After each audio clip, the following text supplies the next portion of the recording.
50,000 interview આપે, નોકરીમાં જોડાય. મૂળ સ્થાન જે મહત્વનું છે 5-10 હોય. સેક્રેટરીના, ચીફ સેક્રેટરીના, અંડર સેક્રેટરીના, ધીરે ધીરે ત્યાં પહોંચ્યા.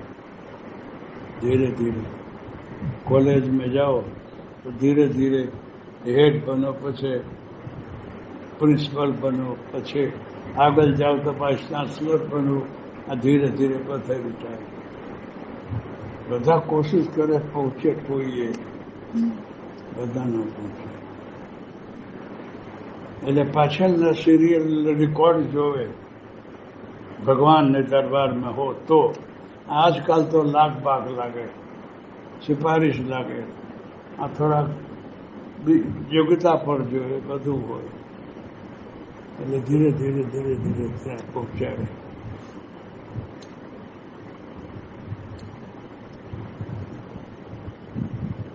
સોનાની મૂર્તિ, ભગવાનને સોનાની મૂર્તિ બનાવું છે ભગવાનને, તો સોનીને આપો ને, ખાલી સોના ન વાપરે.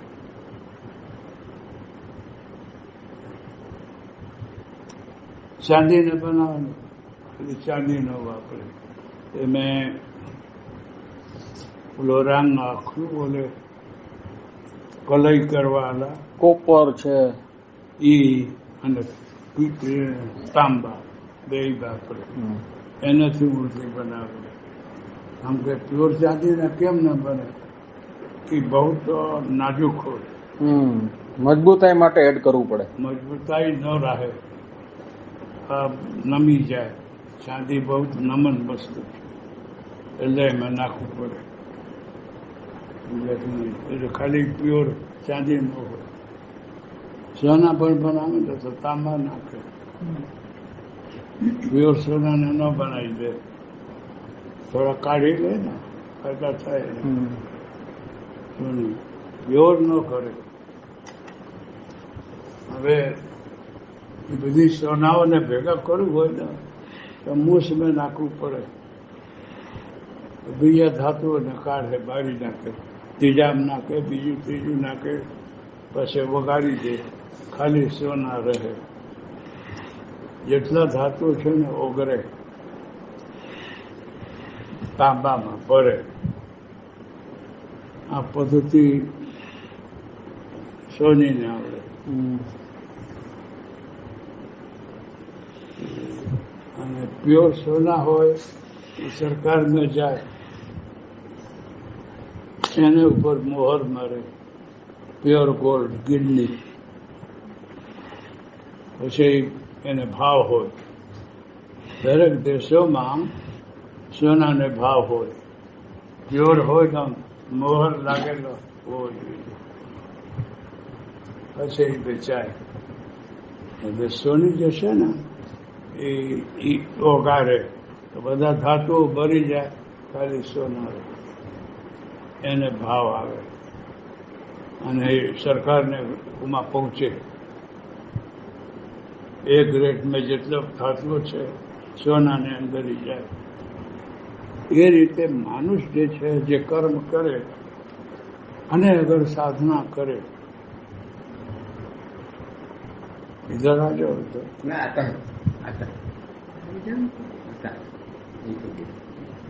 अगर साधना करे तो योग ध्यान जप तप એ બધું મૂસ છે એમાં ઓગાળે તમારે બધી સાધનાઓ. અને ધીરે ઓગાળતા ઓગાળતા આગળ આવો. એક ચક્ર, બીજા ચક્ર, ત્રીજા ચક્ર, ગ્રેડ બદલાય. એમ કરતા કરતા આગળ આવો. આગળ આવો ને તો સ્થૂલ મન, સૂક્ષ્મ મન, અધિમન, અતિમન, એમ કરતા કરતા મનની શુદ્ધિ થાય, ચિત્તની શુદ્ધિ થાય, બુદ્ધિની શુદ્ધિ થાય. બુદ્ધિ સાત્વિકી બને. ભગવાન બોલે છે કે અર્જુન, મારે પાસે આવું હો દદામી બુદ્ધિ યોગમ તે બુદ્ધિ યોગ આપું છું. સાત્વિકી બુદ્ધિ છે ને એ લક્ષ્ય પ્રાપ્તિ કરાવે,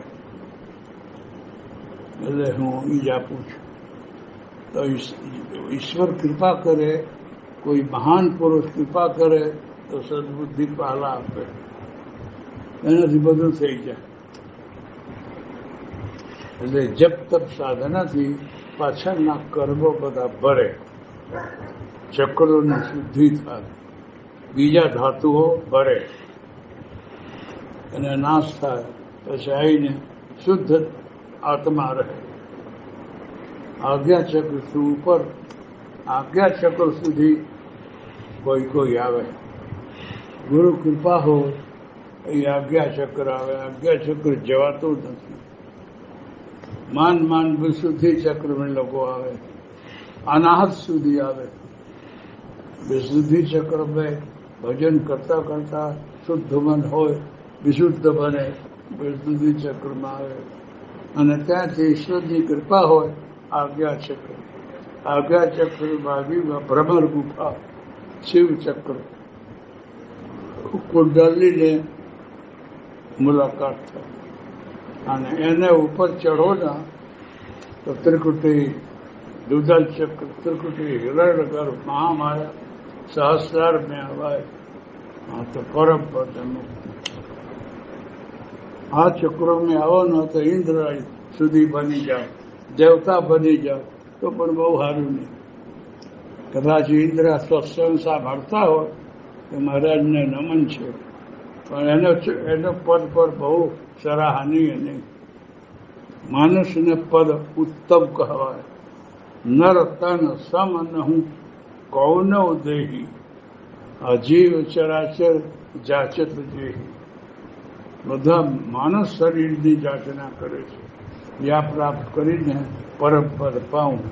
માનવ શરીર પ્રાપ્ત કરીને કોઈ ઈચ્છા રાખે કે પૈસા મળે, ધન મળે, પદ મળે, પ્રતિષ્ઠા મળે, નોકરી મળે તો બહુ બુદ્ધિમાન ન કહેવાય.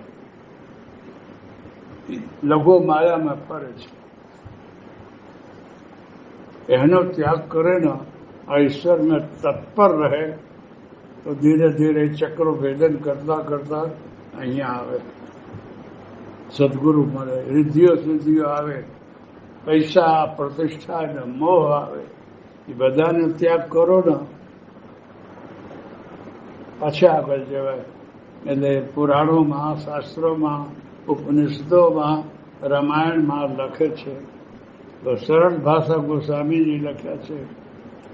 એમાં લખે છે કે જ્ઞાન દીપક બધું ઘણી વખત બોલ્યા છે. સાધનામાં તપાવે, જોગ અગણિત પ્રકટ કરી, કર્મ શુભાશુભ લાય, બુદ્ધિ શિરાવે, જ્ઞાન કીર્તો, મમતા બલ વેરી જાય. મમતા અને અપેક્ષા, ઈચ્છા બલ કહેવાય. એને લીધે મહાભારત, એને લીધે રામાયણ. કૈકી માને બુદ્ધિ ન બદલાઈ હોત તો રામ વનમાં હું કરવા જાય. બદલાઈ ગઈ, કલમસ આવી ગયો.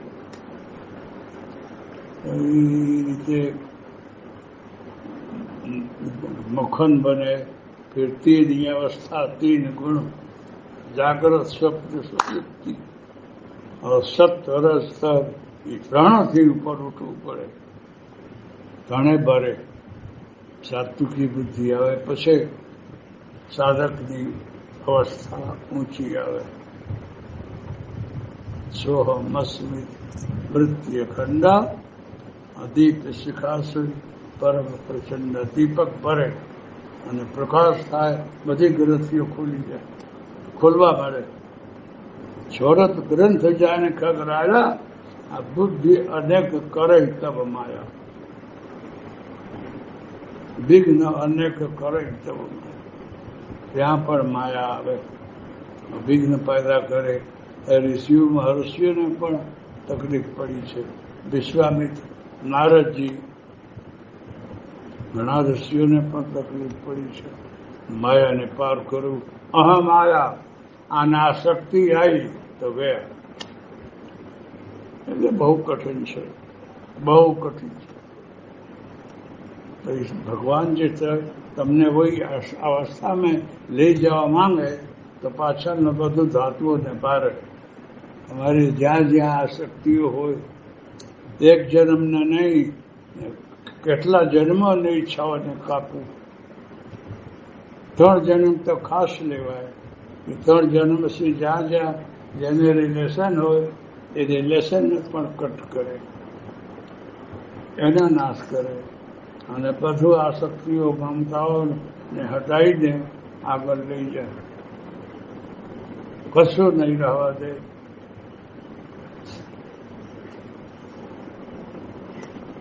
ઇન્દ્રિયોને ચોખ્ખા કરે, શુદ્ધ કરે, 10 ઇન્દ્રિયોને તપાવીને અને પછી પરમ પદ મળે. એટલે બોલે છે કે નર સહસ્ર મહુ સુન ઉરુગારી કોવે કહો હિ પીર વ્રત ખારી. કોઈ એકાદને મળે જેના એને ચાહાઈ કવહુ કછું તું સન સહજ સને. જેને કશું ન જોઈએ, માત્ર ભગવાને જ જોઈએ અને માન્ય રીતે પૂજા કરે એને મળે. તો વિઘ્ન તો આવે ટેસ્ટ કરવા કે જોઈ લે, કઈ હજુ જોતા નથી ને, કશું નહીં જોઈએ અને ઈશ્વર મેં લગા રહો તો પરમ પદ મળે. કેટલો કઠિન છે, કઠિન બહુ છે. ખૈર જે હોય, આપ લોકો ભોજન કરો ના તો પાણી તપેલીમાં રાખો, તમે જે કંઈ પકાવતા હો પકાવો તો ભરતા ભરતા ભાપ બનીને ઉપર જાય. બધા પાણી બાષ્પ બનીને આકાશમાં જાય અને જે અંદર હોય ને એ પછી કાર હોય, એ બહાર હોય, એ ભરી જાય. એટલે જેટલી ઈચ્છાઓ વાસનાઓ આસક્તિઓ હોય એ બધું જ્ઞાન અગ્નિમાં, તપો અગ્નિમાં ભરે, શુદ્ધ થાય. પછી તમે ઈશ્વરને ચરણમાં આવો. એ સાધનામાં ગભરાવું નહીં, કંટાળવું નહીં, પદ પ્રતિષ્ઠા તરફ જવું નહીં. હું પૂજાવું, આ મને લોકો હાર પહેરાવે અને ખૂબ વખાણ કરે એ તરફ નહીં જવાનું. પૈસા પ્રતિષ્ઠા ને મોહમાં નહીં પડવાનું. કોઈ તરફ મન લોભાય એ તરફ નહીં જવાનું. મનને સૌથી ઉપરી ભગવાનને ચરણ બનાવીને રાખો. ભગવાનને ચરણ તરફ મન રહે, આ પ્રભુને ચરણને સમાવું, એ ભાવના અને વૃત્તિ રહે. હંમેશા એ વૃત્તિ રહે તો વિઘ્નો આવે નહીં, હટતા જાય. વિઘ્નો આવે કષ્ટ નહીં કરે, ભાગતા જાય. ક્યાં? રામ નામ રૂપી ઉજાલા પ્રકાશ અગ્નિ છે, ત્યાં ભરી જાય.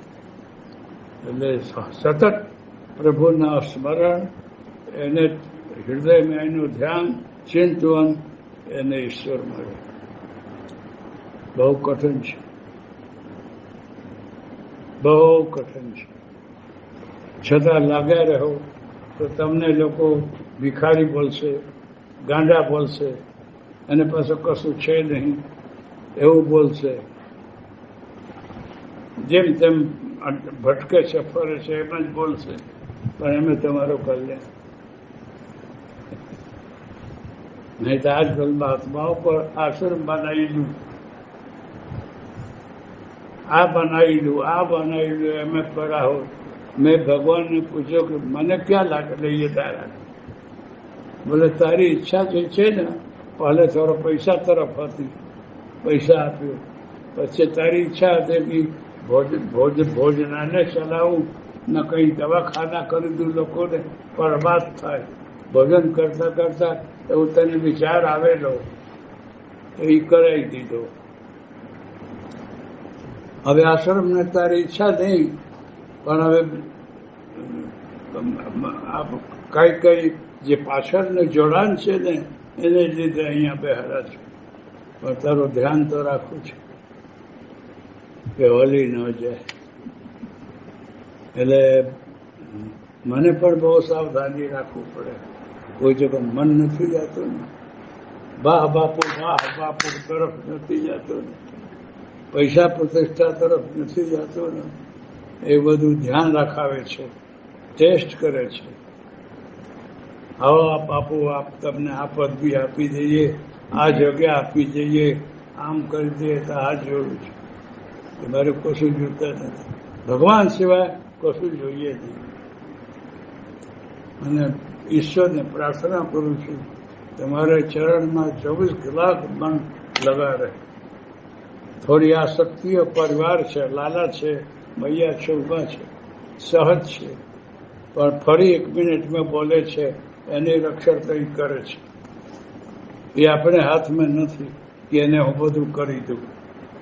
બને ત્યાં સુધી સૌને મંગલ, એનો પણ મંગલ મળશે. વધારે વધારે મન ચિત્ત બુદ્ધિ ઈશ્વરને ચરણ में लगा રહે, એ ભાવ રાખવું જોઈએ. હવે મન છે ને એ જુદી જુદી વસ્તુઓ અને ધાતુઓ છે. એટલે જોગાગ્નિમાં તપસ્યા જાગીને ભરે, ભારતા જવું. મને જ્યાં ત્યાં ભટકે તો ખરા ને, એનો સ્વભાવ છે ચંચળ, પણ આપણે ત્યાં બેઠા રહવું. આપણે એને હારે ભટકવું નહીં. જેને જવું હોય જ્યાં આપણે ચરણમાં મન લગાવીને બેઠું કામ બધું કરો. એનો અર્થ એ નહીં કે જળ ભરીને બેસી જાઓ, કશું કરો નહીં. સબ કરો. હાથ પગ બધું ઇન્દ્રિયો હાલે ને એને હલાવો જગતમાં, પણ આસક્ત ન થવું, એમાં ડૂબવું નહીં. એમાં આસક્તિને મારો ને તારો ન આવું. કર્મ જો કરતા કરતા જે વ્યક્તિ સાવધાન રહે, और કર્મ એ કરાવે છે એટલે હું કરું છું, ફળ છે કરવો જોઈએ, હું નથી કરતો એ કરાવે છે, એમાં મારી આસક્તિ નથી અને કરતાપણાનો અભિમાન નથી. એ ભાવ રાખીને ચાલો તો તમે જગતમાં રહીને કર્મ કરતા કરતા મુક્ત છો. બંધન નહીં આવે. બંધન ક્યારે આ મારું છે અને મેં કર્યો, અહીંયા બંધન આવે. સબ કરો, કરતા કરતા પણ કરતાપણાનો અભિમાન નહીં, આસક્તિ નહીં, મોહ નહીં, માયા નહીં, તો તમે જ્યાં છો ત્યાં અસંગ લિપ્ત છો અને મુક્ત છો. આ સારું જીવન. સમજાય છે? અત્યારે જે પરિસ્થિતિ થઈ એમ પણ બધું કરતા કરતા સૌને મંગલ થાય, સૌને કલ્યાણ થઈ ભાવના સાથે જીવો. પણ જે થઈ રહ્યો છે એમ ઈશ્વરની ઈચ્છા. અબના બોલ્યો દ્વાપર પાસે કલયુગને આવું હતું ને તો ઘટના ઘટી. ઈશ્વરને કંઈ કરવું હોત આમ ઉપસ્થિત કરે, ધારો તો પણ ન સુધરે આવું હતું. અને આ બાજુ મહાભારતને તાવું હતું. મહાભારત નહીં તો દ્રોણાચાર્ય, કૃપાચાર્ય, વિદુરજી, ભીષ્મ પિતામહ, કૃષ્ણ, યુધિષ્ઠિર બધાને જાણકારી કે આ શાંતિમાં રહેવું હોય તો લડાઈ ઝઘડા ઠીક નહીં સમજાય. મોહ અને માયા એ બહુ ખરાબ. મોહ એટલે આસક્તિ, એટલે બહુ વધારે આસક્તિ હોય ને એ નડે. ત્યાં ન્યાય નહીં આવે. અમારા છોકરા છે એને વધારે આમ કરવું જોઈએ, આ પાંડવોના છે એવું ભાવ આવે. ધૃતરાષ્ટ્રમાં એટલે મોહ જાગ્યો, એટલે પક્ષપાત થયો દુર્યોધન પ્રત્યે. આ દુર્યોધન દુષ્ટ સંહાર માટે આવેલો અને બુદ્ધિ હારી ગઈ. એમને સહાયકો મળી ગયા. થયો યુદ્ધ. ગમે એટલા રોક્યા પણ રોકાણો નહીં. ભગવાન કૃષ્ણ કેટલી મહેનત કરી નથી. હવે હું સમજાવું ને તમે સમજાવો એનાથી શું ફેર પડે કે નહીં? અહીં આશ્રમમાં કોઈ આવે તમે લોકો બોધ દો તો કેટલા લાગુ પડે? નહીં પડે. જે થવાનું છે ને એને ઊભો રહે. ગમે એટલા સમજાયા. ભગવાન કૃષ્ણ કોઈ બોલી ન દે કે કંઈ કર્યા નહીં. બહુ સમજાવતા કરાયા. પાંડવ ન્યાયી છે, સત્ય માર્ગે છે, છતાં એને નથી હાલતો. ધૃતરાષ્ટ્ર ખબર છે મારા છોકરાઓ ઠીક નથી, છતાં પક્ષે ન. ભીષ્મપિતામાને ખબર છે કે આ ઠીક નથી થતો, પણ સાચું નહીં બોલે. દબાણ આવી જાય. અને ત્યાં રહું છું, એને ખાવું છું, એટલે એને પક્ષમાં જ બોલવું જોઈએ. અને સત્ય અને ન્યાય બોલે છે એ સાચું બોલવું, ન બોલાય. એવું છે. ભગવાન બહુ સમજાયા. તો પાછ છેવટે બોલા કે એને 5 ગાવ દઈ દેવાના આવે, બાકી રાસ તમારો. ધૃતરાસ બોલા કે ચલો જરા કરી દઈએ. તો દુર્યોધન બોલે મારે પાસે એટલી મોટી સેના છે, એ લોકોને પાસે એટલાથી છે નહીં, એટલે બીજે મારો છે.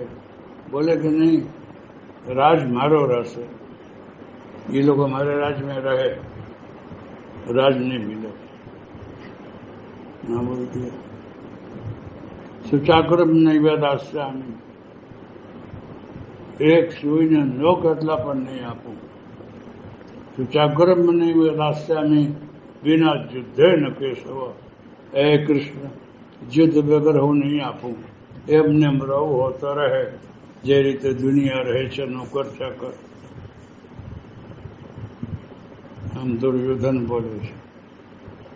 પિતાજીને વાત ન સાંભળે. હોની હો ને વિનાશ કાલે વિપરીત બુદ્ધિ. વિનાશ થાવ હો તાર બુદ્ધિ બગડે પાલા, કશે બીજું બુદ્ધિ બગડી. અને પછી પણ ભગવાન બોલા કે ચલો સમાધાન કરાવી દઉં તો પણ યુદ્ધ ન થાય તો સારું. એટલે ખાંડવવનમાં ગયા. ખાંડવવન વિશાળ હતો. અર્જુનને બોલા કે કેવું છે જો? કે સારું છે પણ જંગલ છે, એને ઠીક કરી દેશું, અહીંયા રહીએ. તો અગર એ બોલી દે અહીંયા રહો તો વાંધો નહીં. યુધિષ્ઠિર ધૃતરાષ્ટ્રથી કવડા એ ખાંડો એ જંગલમાં દેવું હતું દઈ દે એને, વાંધો નહીં, ત્યાં રહે. બોલે જંગલી બની ન રહે. કૃષ્ણ ગયા. ત્યાં અગ્નિદેવ પ્રગટ થાય છે કે આપની શું સેવા કરું.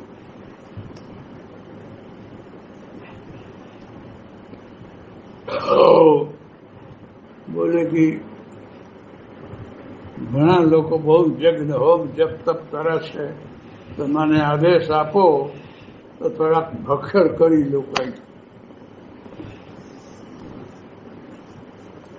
ભગવાન કૃષ્ણ બોલા ખાંડવવન તને આપ્યો. ખાંડવવનમાં અગ્નિ પ્રગટ થઈ. આનો આખા જંગલ ભસ્મ થઈ ગયા. છરા ને અગ્નિદેવને ભગવાને ઓર્ડર આપ્યા. ભલે એમાં મહિલાનો હતો, એને અર્જુને મારેલા. એનો ભાઈ હતો એક નાગ હતો, નાગ. એ એમાં રહેતો હતો. એ ભાગીને માન બચ્યું. ભાગીને રાજા ખંડોબરને દહન કર્યા. પછી ભગવાન જોઈ ગયા કે હવે કૌરવો નહીં માને, આ જંગલ એના લોકોને આપે છે. પછી આમ કરાય એટલે વિશ્વકર્મા આવ્યા. બોલા કે એક નગરી બનાવી દે પાંડવો માટે. જે એવી આપને આદેશ તો ઇન્દ્રપ્રસ્થ બને. ઇન્દ્રપ્રસ્થ હવે આપણો છે એ નહીં હોય, એ ખાંડોબરને જુદો હતો. ઇન્દ્રપ્રસ્થ બનાવ્યા કે દેવતાઓ મોહિત થઈ ગયા, દેવતા લોકો મોહિત થઈ ગયા. દુનિયામાં કોઈ જગા એવા ન હોય. ઇન્દ્ર પર જોઈ તે તાજુબ મેં પડ્યા. એક વખત કૌરવોને બોલાયા જોવા, જોઈ ગયા.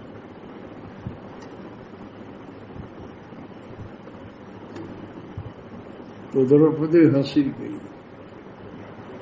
એવા બનાવેલા કે પાણી થલમાં જળ લાગે, જળમાં થલ લાગે. એટલે પથ્થર ઉપર પગ મૂકવા જાઉં તો પાણીમાં પડે,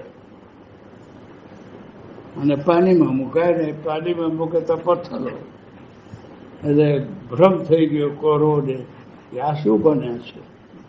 તો દ્રૌપદી હસી કે આંધળાને પુત્ર આંધળા જોઈને એ એક લાગી ગયો. ઝઘડાના જળ હસી, આ બીમારીનું ઘર ખાંસી. સમજાય ને? ખસી, ખાંસી અને હસી બે ખતરા. કારણ બરાબર હસવું નહીં. કોઈને લાગે મને જોઈને હસે છે, એટલે સમજાવવું પડે. એ બે ખરાબ એના પ્રતિજ્ઞા કરે છે. એ દ્રૌપદીને હું ચીરહરણ કરીશ, મને જોઈને હસી. આંધળાને પુત્રો કેવા હોય બતાડી. જોઈ ગયા પછી એને લાયા કે ગયું કોઈ પણ રીતે ઇન્દ્રપ્રસ્થ પર લઈ લો. સંતોષ નથી. असंतोष बहुत भयंकर दर्द છે. અહંકાર बहुत ભયંકર દર્દ. અહંકાર છે, અસંતોષ છે, એ બીમારી કહેવાય. સંતોષ નથી. એમાંથી બધું ઝઘડા આગળ વધે છે. કોઈ પણ રીતે કૌરવો માનતા નથી. એવું લખેલો છે ને, મૃત્યુ ત્યારે ન કરે.